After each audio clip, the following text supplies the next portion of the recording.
చూస్తున్నాం నేపాల్లో వరదలు బీభత్సం సృష్టిస్తూ ఉన్నాయి. నేపాల్లో ఒక్కసారిగా వచ్చేటువంటి ఫ్లాష్ ఫ్లడ్స్ తో వందలాది మంది చనిపోతే వేలాది మంది గల్లంతైపోయారు. అయితే నేపాల్ వరదల్లో తెలుగు సంబంధించిన రాష్ట్రాల నుంచి కూడా చాలా మంది యాత్రికులు వెళ్లారు. దాంట్లో కర్నూలు జిల్లా అదోని యాత్రికులు కూడా ఉన్నారు. సో మానస్ సరోవర్ యాత్రకు వెళ్లి వరదలో చిక్కుకుపోయారు నలుగురు. సో ఈ నెల 18వ తేదీన ప్రైవేట్ ఏజెన్సీ ద్వారా వెళ్లారు భాస్కర శాస్త్రి బృందం. ఇక మానస్ సరోవర్ యాత్రకి మొత్తం 156 మంది యాత్రికులుగా వెళ్లారు. మార్గ మధ్యలో వచ్చినటువంటి భారీ వరదల్లో 140 మంది చిక్కుకుపోయారు. గ్రూప్ వీసా నిబంధనల వల్ల తిరుగు ప్రయాణంలో అడ్డంకులున్నాయి. అయితే 156 మంది కలిసి వస్తేనే భారత్కి అనుమతిస్తామంటున్నారు. సో ఆందోళనలో యాత్రికుల కుటుంబాల సభ్యులు సో కేంద్ర రాష్ట్ర ప్రభుత్వాలు తక్షణమే స్పందించాలని వెంటనే బాధితులని స్వదేశానికి అంటే భారతదేశానికి రప్పించాలని విజ్ఞప్తి చేస్తున్నారు. ఫోన్లో భారతీయులకు ధైర్యం చెప్పారు అదోని ఎమ్మెల్యే పార్థసారథి. యాత్రికులందరినీ సురక్షితంగా తీసుకొచ్చి అధికారులతో మాట్లాడతామని చెప్తున్నారు ఎమ్మెల్యే. కొన్ని టెక్నికల్ అంటే వాళ్ళు చిక్కుకుపోయారు, బట్ తిరిగి మళ్ళీ ఇండియాకి రావడానికి కొన్ని టెక్నికల్ పరమైనటువంటి అంశాలు కొంత అడ్డంకులుగా ఉండడంతో సో ఈ సమస్యని కేంద్ర రాష్ట్ర ప్రభుత్వాల దృష్టికి తీసుకువెళ్లే విధంగా అదోని ఎమ్మెల్యే పార్థసారథి రెడ్డి వారికి వీళ్ళంతా వెళ్ళారు. సో పార్థసారథి కలిశారు, ఈ కుటుంబ సభ్యులతో కలిశారు, వారితో ధైర్యం చెప్పారు, ఫోన్లో కూడా మాట్లాడారు. సో దీనికి సంబంధించి మరిన్ని అప్డేట్స్ ప్రతినిధి హుసేన్ అందిస్తారు. హుసేన్, ఏం జరిగింది? తెలుగు వాళ్ళు ఎంతమంది ఉన్నారు అక్కడ? వాళ్ళ పరిస్థితి ఎలా ఉంది? వాళ్ళు ఆల్రెడీ ఫోన్లో సంభాషిస్తున్నారన్నప్పుడు వాళ్ళు సేఫ్గా ఉన్నారా? వాళ్ళ అప్డేట్స్ ఏంటి? మనోజ్, నేపాల్ వరదలు అతలాకుతలం చేస్తా ఉన్నాయి నేపాల్ ని. అయితే మానస సరోవర్ యాత్రకు వెళ్ళినటువంటి ఆదోని యాత్రికులు సేఫ్ గా ఉన్నట్టు ప్రధానంగా మనకు తెలిసింది. ఈ నెల 10వ తేదీన ఆదోని నుంచి భాస్కర్ శాస్త్రి భార్య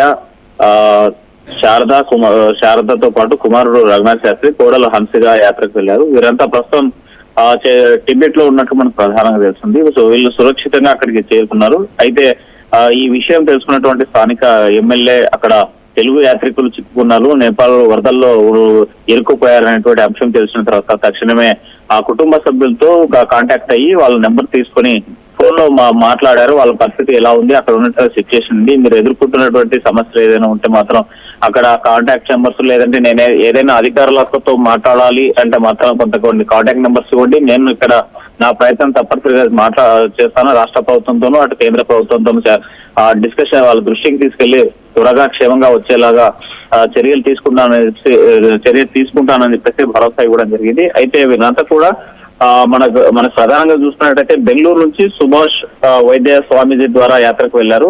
ఇందులో 153 మంది ఉన్నారనేసి మనకు తెలిసినటువంటి అంశం. నేపాల్ నుంచి మూల్ హిమాలయ అనేటువంటి ట్రావెల్ ద్వారా కైలాస యాత్రకు వెళ్లారు వీళ్ళంతా. అయితే కాఠ్మండు నేపాల్ మధ్య రహదారి మార్గం అంతా కూడా కొనసాగుతుంది. అయితే 25వ తేదీన మానస సరోవర్ యాత్రకు ముగించుకున్నారు. ఆ తర్వాత అక్కడ నుంచి ఒక కొండ చుట్టూ తిరగడం వెళ్లేందుకు సిద్ధమయ్యారు. అయితే 16 మందికి సంబంధించినటువంటి అస్వస్థకు లోను కావడం, గుర్రాలు ఎక్కేందుకు ఇబ్బంది పడడంతో అక్కడ ఆగిపోయారు. అయితే మిగిలిన వారంతా యాత్రకు వెళ్లారు. అయితే వారంతా 28వ తేదీ మధ్యాహ్నం ముగించుకొని తిరుగు ప్రయాణం కావాల్సింది. అయితే ప్రస్తుతం డార్సింగ్ ప్రాంతంలో వీళ్ళంతా సురక్షితంగా ఉన్నట్టు మనకు ప్రధానంగా తెలుస్తుంది. సెప్టెంబర్ 1న కాఠ్మండు నుంచి హైదరాబాద్ కు ఫ్లైట్ టికెట్ బుక్ చేసుకున్నారు. నేపాల్ వరదలు వచ్చి తాము ప్రయాణించేటువంటి మార్గాలన్నీ కొట్టుకుపోవడంతో వీరంతా అక్కడ కొండ ప్రాంతంలో చిక్కుకున్నటువంటి పరిస్థితి ఉంది. అయితే వీరంతా సురక్షితంగా ఉన్నారన్నట్టు కుటుంబ సభ్యులంతా కూడా ఊపిరి పీల్చుకున్నటువంటి సిచ్యువేషన్ అయితే ఉంది. ఎందుకంటే యాత్ర మానస సరోవరం అనేటువంటి అతి సుందరమైనటువంటి ప్రాంతం, తప్పనిసరిగా చూడాల్సినటువంటి టూరిజం స్పాట్. ఆ నేపథ్యంలోనే ఆదోని నుంచి కూడా 16 మంది వెళ్లారు. అందులో 4 మాత్రం ఇప్పుడు ప్రధానంగా టిబెట్ లో ఉన్నటువంటి ప్రాంతంలో ప్రస్తుతం భాస్కర్ శాస్త్రికి ఆరోగ్య పరిస్థితి బాగాలేదు. దీనికి ప్రధానమైనటువంటి కారణము ఈ జర్నీ చేయడము, వయసు మీద పడడంతో పాటు కొంత లంగ్స్ ఇన్ఫెక్షన్ ఉంది అని చెప్పేసి డాక్టర్లు చెప్పినటువంటి నేపథ్యంలో అక్కడ వైద్యం చేయించుకునే సిచ్యువేషన్ ఉంది. అయితే ఆర్టీవీ ఆ బృందం ఫోన్ ద్వారా తన కోడలతో మాట్లాడడం జరిగింది. ఇక్కడ మేమంతా సురక్షితంగా ఉన్నాం, ఎలాంటి ఇబ్బంది లేదు. అయితే తన భాస్కర్ శాస్త్రికి కొంత ఆరోగ్యం బాగలేని ప్రకారంగా లంగ్స్ ఇన్ఫెక్షన్ ఉంది, వైద్యం చేయించుకోవాలని చెప్పారు. అయితే మా కోసం అందరూ కూడా ప్రయత్నం చేస్తున్నారని చెప్పినటువంటి పరిస్థితి అయితే ఉంది. అయితే ఈ దీంతో ఒక్కసారిగా 16 మంది అక్కడికి వెళ్ళడము, తెలుగు యాత్రికులంతా అక్కడ చిక్కుకోవడము, అయితే ఉన్న వారంతా కర్నూలు జిల్లా ఆదం సంబంధించిన వారంతా కూడా సురక్షితంగా ఉండడంతో కుటుంబ సభ్యుల్లో కొంత కలవరపాటు పడ్డారు. నేపాల్ వెళ్లారు, అక్కడ వరదలు వచ్చాయి. ఒకసారిగా భయానక బీభత్సం వచ్చినటువంటి నేపథ్యంలో గందరగోళమైనటువంటి పరిస్థితి, ఆందోళన చెందినటువంటి సిచ్యువేషన్ ఉంది.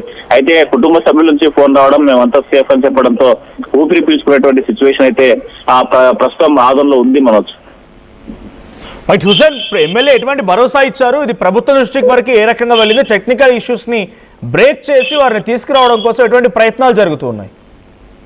మనోజ్, ఈ విషయం తెలుసుకున్నటువంటి స్థానిక ఎమ్మెల్యే పార్థసారథి కుటుంబ సభ్యులతో మాట్లాడారు. అయితే అక్కడ యాత్రకు వెళ్ళినటువంటి వారితో కూడా ఫోన్ లో కాంటాక్ట్ అయ్యారు. అయితే వారికి అక్కడ ఎలాంటి రావడానికి, అంటే వీరు వెళ్ళినటువంటి దారి ఏదైతే ఉందో ఆ దారి మొత్తం కూడా వరదల్లో కొట్టుకుపోయినటువంటి పరిస్థితి ఉంది. తిరిగి రావడానికి వచ్చేటువంటి ఛాన్సే లేదు ఆ దారి మార్గాన. అయితే ప్రత్యామ్నాయంగా టిబెట్ వెళ్ళి అక్కడ నుంచి రావాలి. అయితే వీరికి గ్రూపు వీసా ఉంటే తప్ప పంపించమని చెప్పేసి అక్కడ స్థానిక అధికారులు చెప్పినటువంటి సిచ్యువేషన్ ని ఫోన్ ద్వారా ఎమ్మెల్యే తెలుసుకున్నారు. ఆ విషయంపైనే రాష్ట్ర ప్రభుత్వంతోనూ కేంద్ర ప్రభుత్వం దృష్టికి తీసుకెళ్తాను, మీకు ఏదైనా హెల్ప్ కావాలి అంటే మాత్రం అక్కడ ఉన్నటువంటి వారితో హెల్ప్ లైన్ నెంబర్స్ నాకు పంపించండి, మా పిఏ నేను అందుబాటులో, ఒకవేళ ఏదైనా ఎమర్జెన్సీలో ఉండి అందుబాటులో మీ ఫోన్ లిఫ్ట్ చేయలేకపోయినా కూడా మా పిఏ మీకు అందుబాటులో ఉంటారు. వెంటనే ఆ సంబంధిత అధికారులతో మాట్లాడి మీకు పూర్తి స్థాయి సహాయతలు చేపడతాం, మీ కుటుంబ సభ్యులకు త్వరగా చేరుకునేలాగా ప్రయత్నం చేస్తామనేసి ఆ కుటుంబానికి కూడా భరోసా ఇచ్చినటువంటి సిచ్యువేషన్ ఉంది. మరోవైపు కేంద్ర ప్రభుత్వం, రాష్ట్ర ప్రభుత్వం కూడా దీని మీద యాక్షన్ తీసుకున్నట్టు తెలుస్తుంది, రంగంలో దిగినట్టు మనకు ప్రధానంగా తెలుస్తుంది. అక్కడ ఉన్నటువంటి అధికారులతో, టిబెట్ అధికారులతోనూ తెలుగు వారు ఎక్కడెక్కడైతే చిక్కుకున్న వారు 153 మంది యాత్రకు వెళ్లారో వారందరూ కూడా తీసుకొచ్చేందుకు ప్రయత్నం చేస్తున్నట్టు మనకు తెలుస్తోంది. Manoj right, thank you Hussain. So మొత్తంగా కర్నూలుకు సంబంధించినటువంటి అదోని ప్రాంతంలో నుంచి కొంతమంది యాత్రికులుగా నేపాల్ వెళ్ళి అక్కడ చిక్కుకుపోయారు. మానసరోవర్ యాత్రకు వెళ్ళి అక్కడ చిక్కుకుపోయారు. ఈ నెల 18వ తేదీన ప్రైవేట్ ఏజెన్సీ ద్వారా వెళ్లారు భాస్కర్ శాస్త్రి అండ్ బృందం. సో మానసరోవర్ యాత్రకు మొత్తం 156 మంది యాత్రికులు వెళ్తే మార్గ మధ్యలో వచ్చినటువంటి ఒక భారీ వరద కారణంగా 140 మంది చిక్కుకుపోయారు. గ్రూప్ వీసా నిబంధనల వల్ల తిరుగు ప్రయాణంలో అడ్డంకులు తలెత్తాయి. 156 మందిని కలిసి వస్తేనే భారత్కి అనుమతిస్తామనేది భారత అధికారులు చెప్తున్నమాట. ఇక ఆందోళనలో ప్రస్తుతం యాత్రికుల కుటుంబాలు. సో కేంద్ర రాష్ట్ర ప్రభుత్వాలు తక్షణమే స్పందించాలని, వెంటనే బాధితులను స్వదేశాన్ని రప్పించాలని విజ్ఞప్తి చేస్తున్నారు. ఫోన్లో మాట్లాడి బాధితులకి ధైర్యం చెప్పారు అదోని ఎమ్మెల్యే పార్థసారథి. యాత్రికులందరినీ సురక్షితంగా తీసుకొచ్చేలా అధికారులతో మాట్లాడుతున్నారు ఎమ్మెల్యే. మరి ఎంత మేరకు సక్సెస్ అవుతుంది, ఏ రకంగా వారిని సేఫ్గా తరలిస్తారనేది చూడాలి.